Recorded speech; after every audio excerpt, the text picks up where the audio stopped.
Hi everyone, welcome back to the channel and thank you as always for tuning back in. If you're new here, welcome. I'm Layla, the Lenormand Reader, and I am one of the few people who focuses almost exclusively on the Lenormand practice. So be sure to look at the website and all the resources that I have for you so you can master this amazing deck. Today we are doing the last part of the 5-part mute card series, and we are going to focus on the mountain. As I said in the previous videos, I ran a survey in the community asking you to tell me which ones you thought were the mutest of the cards. Mute cards are cards that don't really speak so clearly, it's not so obvious what to make of them, and we came out with the top 5. Today we have the last one. It is the mountain, and we are going to go through the mountain like we did with the other cards. So as you know, I like to start with the Red Owl quotes because the Red Owl deck is one of the more classical decks that we believe we have for Lenormand. And so the mountain card is card 21, as you can see, and the quote says, "The mountain is a foe and a cause for you to grieve. If not true and smart friend, these problems will help relieve." So in this quote, it is clear that the mountain is a challenging card. And indeed, most authors see the mountain as a challenge, mainly an obstacle. That's obvious because of the shape and size and hardness of the mountain. It is like a blockage that stands in our way. In this quote, there isn't a reference to the near and far aspects of the cards, which tends to be pretty frequent in the quotes. And the near and far aspect is something that figures in a grand tableau, where depending on how far or how close a card is to the significator, which is either the man or the woman, then it affects how we interpret the card. But in the case of the mountain, we don't have a reference to the near or far aspect of the mountain, and in general it tends to be challenging. It is not so clear what is meant by the second part of the quote. If no true and smart friend, these problems will help relieve. So to back up to the quote, the mountain is referenced as a foe. And then in the second part, it says a smart friend. So it seems that this can represent a person who poses an obstacle to us.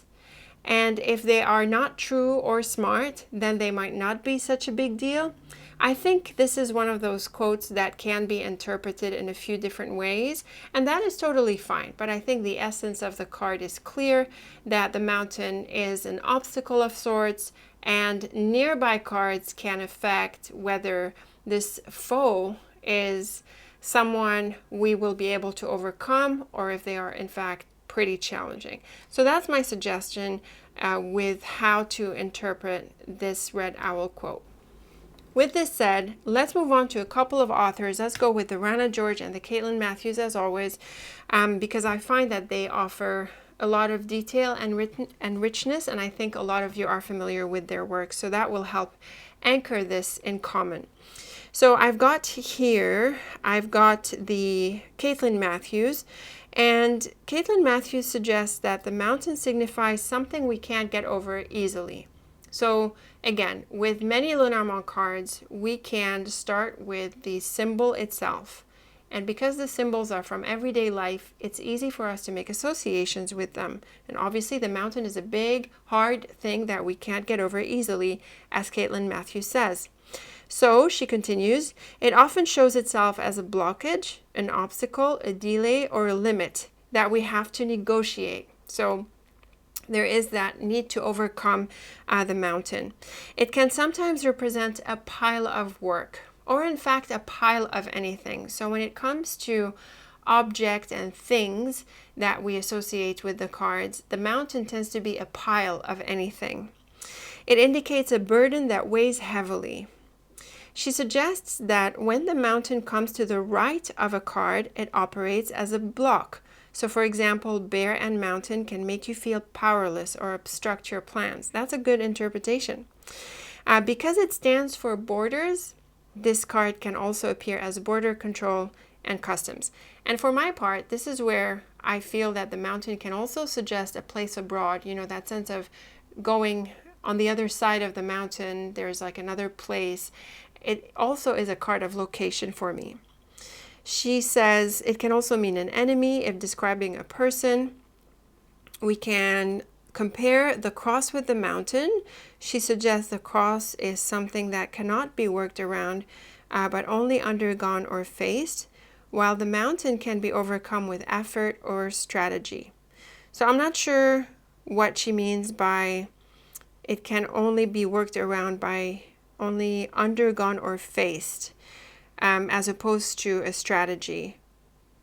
That's interesting. I guess it depends on the situation.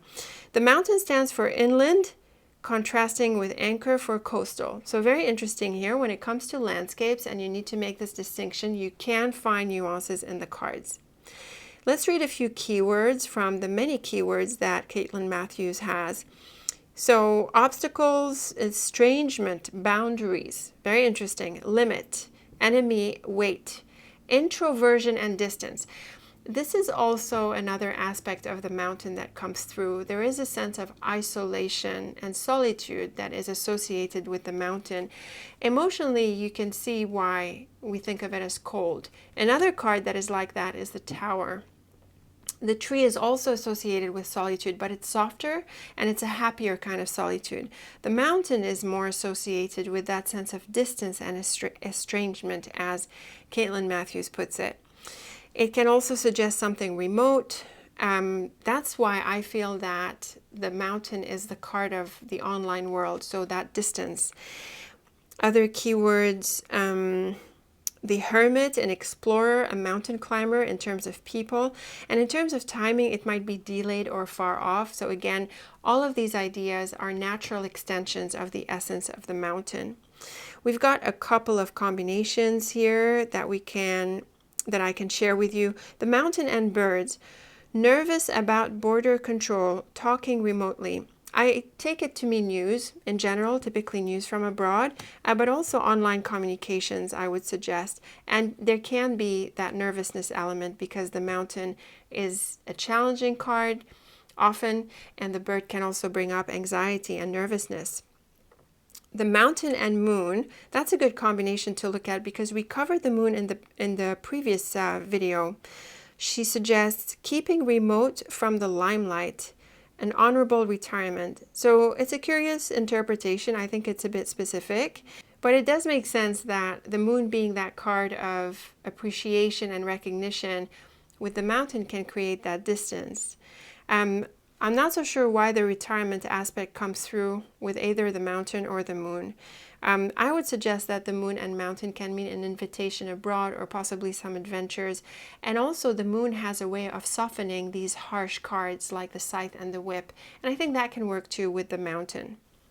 So that's for Caitlin Matthews' approach. Moving to Rana George, let's see what we have from Rana George for the mountain. She suggests it represents an impasse, but is never an absolute deterrent to action. I tend to agree with that because even though the mountain is tough, it is not necessarily insurmountable. But of course, I like to rely on card combinations and the bigger reading to see how it goes. She suggests that we think of the mountain as a challenge to be climbed, a problem to be solved, a barrier to be skirted. And I agree with this approach. I think Caitlin Matthews was saying that which card was it? The mountain can be managed with strategy, whereas she suggested the cross is insurmountable or it has to be faced. You know, thinking about this suggestion by Caitlin Matthews, I think perhaps she's seeing the cross as that destined thing that has to be faced, as opposed to the mountain that can be strategized. It's interesting. It depends, I guess, on your metaphysical beliefs. To continue with Rana George, she suggests the mountain brings all sorts of delays, postponements, and procrastinations. That's very clear. The mountain is a slow card, and being an obstacle card, it's going to slow things down and present these issues that you need to deal with. It can also indicate a nice remote country vacation, a mountaintop, a resort, or a retreat in a faraway sanctuary. Again, I associate with that very much. I really read the mountain as that place abroad in another place.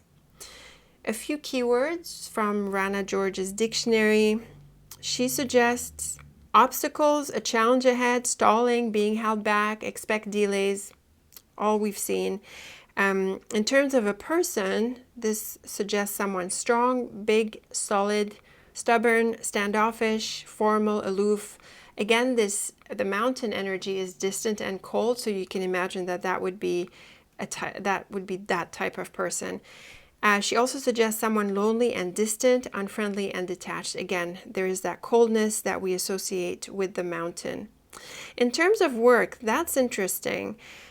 So Rana George suggests a dead-end position or setbacks, some blockages that hinder advancement, a hiring freeze. That's a really good, interesting way of interpreting the mountain in the context of work. It can also mean unemployment. I tend to think of the coffin as more about unemployment. So very insightful keywords. In terms of love, a stagnant relationship, feeling indifferent or opposing views, no harmony. Instead, a lot of coldness and rigidity. So these are really clear ways we can associate these ideas with the mountain. It's obvious. So once you get into the essence of a card, it becomes easy to stretch it into all of these different correspondence areas, you know, money, work, career, love, relationships, and health, etc. In time and timing, she suggests 21 days or 3 months, the 3rd or 21st of the month. This comes from from reading the card numbers. So we have the card numbers on the, let me bring this closer. We have the card numbers on the on many decks, and we have it here on the Red Owl deck. So the mountain is card 21. So a lot of readers use this number as a reference to the time, to the timeline. I don't think they are always accurate, but they can be approximate. So if you're flexible, it can work. And also it's associated with winter, obviously with coldness. So you can see that there are easy ways to expand on the essential meaning of the mountain. And I resonate with everything I've read so far, and also with aspects of the Red Owl quote. My primary interpretation of the mountain is not negative, though. I think my primary interpretation is either neutral in terms of that cold, detached sense, or it points to a location abroad. With challenging cards, I tend to see it as an obstacle. I feel that obstacle, blockage element comes through better. So with this said, let's go ahead and wrap up the video like I normally do with the combinations, all pairwise combinations with the mountain.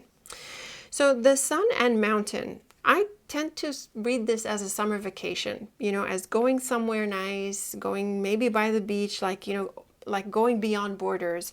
And because of the sun, which is associated with summer, it suggests that element of vacationing somewhere. Now, of course, this is a pretty specific interpretation. So more generally, the sun and mountain would warm up the mountain. It would also suggest overcoming this obstacle, and it can also mean climbing that mountain successfully. So the sun is quite powerful, really, in any context. The garden and mountain, I think here the element of place comes out well. So again, suggesting that place abroad or a gathering abroad. It can also mean an online community, if you go with my suggestion of reading the mountain as referring to things online. The letter and mountain points to news from abroad, and also contact and communication, or maybe reaching out after a time apart. All of these are possible. I think the key and mountain is finding solutions, is maybe getting things moving and facing up to the obstacle and overcoming it. The scythe and mountain I take to mean this very well, because I visualize the scythe as breaking down the mountain. So this too can suggest breaking through an obstacle. The fish and mountain can suggest a few things, and this is an example where I would like more cards. It can mean that funds are frozen, on hold, or stuck somewhere. It can also suggest investments in a different place. I think the mountain can block a little bit the flow of the fish, so it might be a good idea to avoid spending and making big money moves for the time being. The heart and mountain can suggest coldness in a relationship. It can also mean distance and being apart. The stork and mountain can suggest a trip, and also I feel the stork can hop over the mountain. So also helpful to get that stuckness from the mountain moving. The woman and mountain can mean someone who is cold. A card always qualifies the man or the woman. So with the mountain, it would be someone who's cold, detached, indifferent, distant. But it can also mean someone who's abroad. The moon and mountain, I think the moon helps soften a little bit the hard edges of the mountain. It can warm it up a little bit. It can also suggest an invitation to go abroad. But the mountain is quite strong, so it can suggest that the evolution or the phases and the unfolding that can be associated with the moon is not really moving forward. So again, that element of stuckness. But still, the moon calls for gentleness here. The snake and mountain I always take to mean going around an obstacle as opposed to confronting it head on. I feel this is also a suggestion of something going on behind someone's back, because the mountain is like that back, and the snake is winding. So I really see that in a visual way with the cards. The tower and mountain can suggest the deep past. I get this idea from Titania's deck, which, as you might know, is my first deck, so it imprinted me pretty deeply. But notice that we have the two solitude cards really coming together here, so it can really highlight that element of detachment and being lonely and alone. This too can come up here. At the same time, both cards have that elevation aspect. So if there were positive cards or if the context called for it, it can mean reaching the top. The bear and mountain is another combination that I inherit from Titania, and it means someone who is based abroad. I think the anchor also does this well, and maybe better than with the bear. But it is very much a combination of stubbornness and toughness. This can mean a competition or even an enemy. Not so much with the anchor, but the idea of being stubborn is works also well with the anchor. The flowers and mountain is probably a reunion or closing that gap of distance. The flowers is another lovely card that can help warm up the mountain a little bit, and it can also point to celebrations or traveling, and a sense of freedom I think can come through potentially. The child and mountain is another special combination that I get from Titania's approach to the cards, and this points to a very important chapter that is in the making. It can also work well with the child and cross.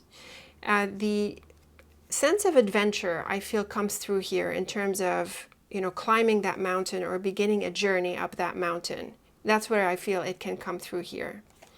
The coffin and mountain is the combination that I think would suggest a dead end. Where did we see that? In Rana George's suggestion, I think in the context of work. Obviously with the coffin and mountain, it's like it's not going anywhere, right? It might be better to look in another direction, or at least take time out and give it time.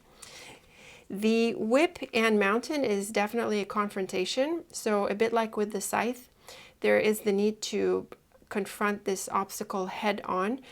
I think this can be a pretty aggressive combination because the mountain is pretty hard and the whip is by itself aggressive. So you have these two difficult energies coming together.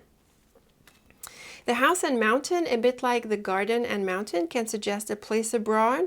It can also mean taking a vacation. I don't really see such a combination as challenging. I'm not sure how you would read this in terms of obstacles, like obstacles within the home, or cold feelings within the home. That's possible, but I would want something else to qualify the mountain in order to bring that feeling aspect.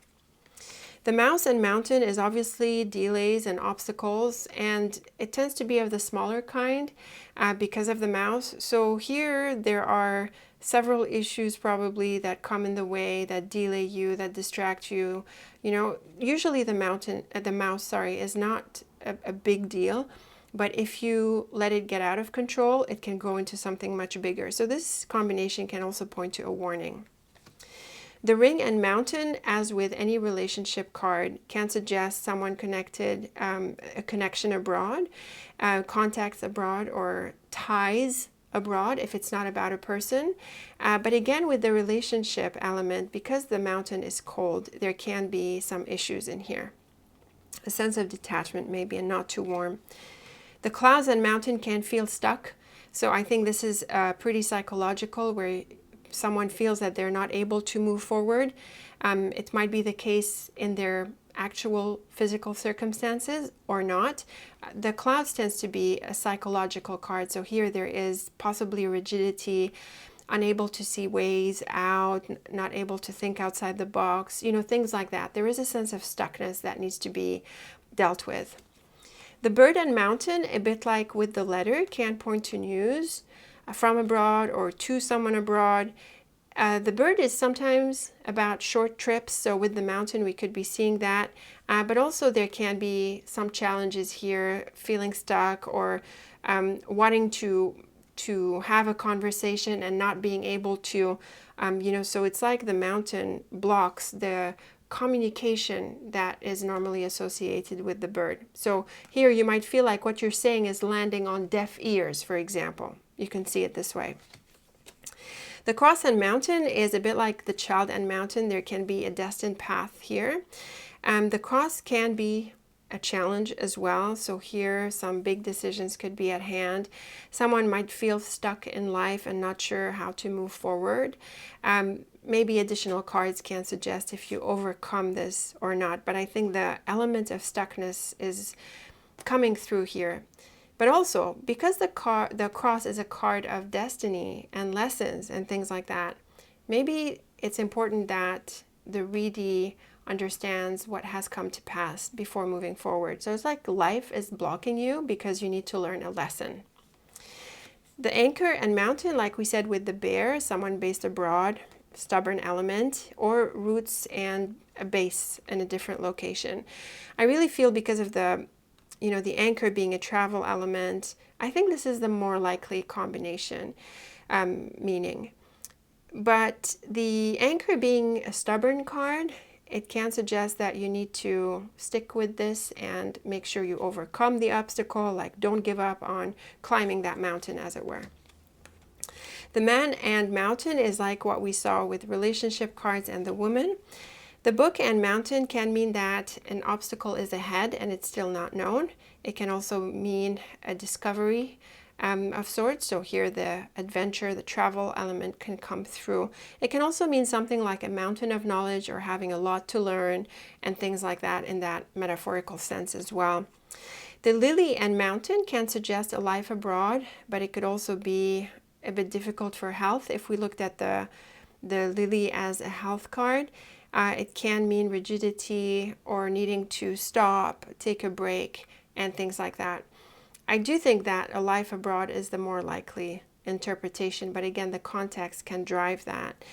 And, the lily being associated with phases, there can be a tough phase ahead where we need to climb that mountain. This too can come up. The dog and mountain. The dog is another relationship card, so the same idea can apply. The dog tends to be about friends and colleagues and acquaintances, so not so much the tight, close, one-on-one, but it is good with friends. So there can be people abroad, but in a negative context or with negative cards, it can mean that communication is sort of cold and distant and that this person is not really warm. The star and mountain, I think, is really achieving the top.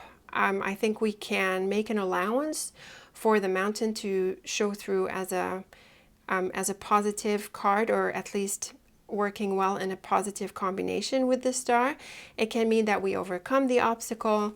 Maybe here directionality is relevant, where we have the star on the other side of the mountain.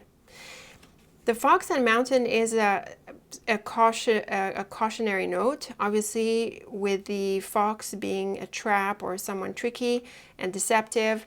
With the mountain, it's important to be strategic about how to overcome this obstacle. And I think diplomacy and tact and an indirect route, a bit like with the snake, is probably best. It can point to jobs, maybe a job online or elsewhere. You can consider that. The clover and mountain, I think, helps overcome a little bit the challenges of the mountain. We could get a lucky turn of events to help us overcome an obstacle, or perhaps an opportunity abroad can come through. The rider and mountain, again, communication here as with the letter and bird. And the rider is also a travel card sometimes, so it can mean a trip. The tree and mountain can suggest patience, needed to overcome this obstacle. It can also suggest roots in a different location, so a bit like with the anchor. The tree brings wisdom, and like we said, it is these are two of the solitude cards. The difference is that the tree is warm, the mountain is cold. So the solitude that we associate with the mountain is not typically a positive one, but the tree is. So maybe the tree helps suggest taking time out for a different perspective. The ship and mountain, and actually the road and mountain, both can suggest that element of travel. I think these cards really bring up the physical travel more than anything else. So you need this in your vocabulary, and this would be really good cards for this. So this can mean travel, this can mean going someplace, but also it can mean that there are obstacles in your journey and you might need to find ways around these obstacles. So this has to do with navigation, right? How do you navigate these obstacles? How do you get around them? Again, additional cards can help, but I think it as a basic initial understanding of the combination, I feel it's pretty straightforward. So these are my suggestions for how to read the mountain in all of these different combinations. Again, I feel we have good reason to think that the mountain is initially mute, but it is eventually accessible. So do practice, these high-level combinations with the cards, and then do a few readings, and you'll see that you'll become more familiar with the different ways we can interpret the mountain. So it's not so mute anymore, and it's not giving you problems with or making you stuck in your interpretations. So let me know how you enjoyed this video and this whole series. I look forward to your comments as always, and I'm looking forward to our next tutorials together. If you have thoughts or ideas about what we should cover on this channel, please be sure to get in touch. All of the links are in the description box. Thank you as always for tuning in, and until next time, take very good care of yourself.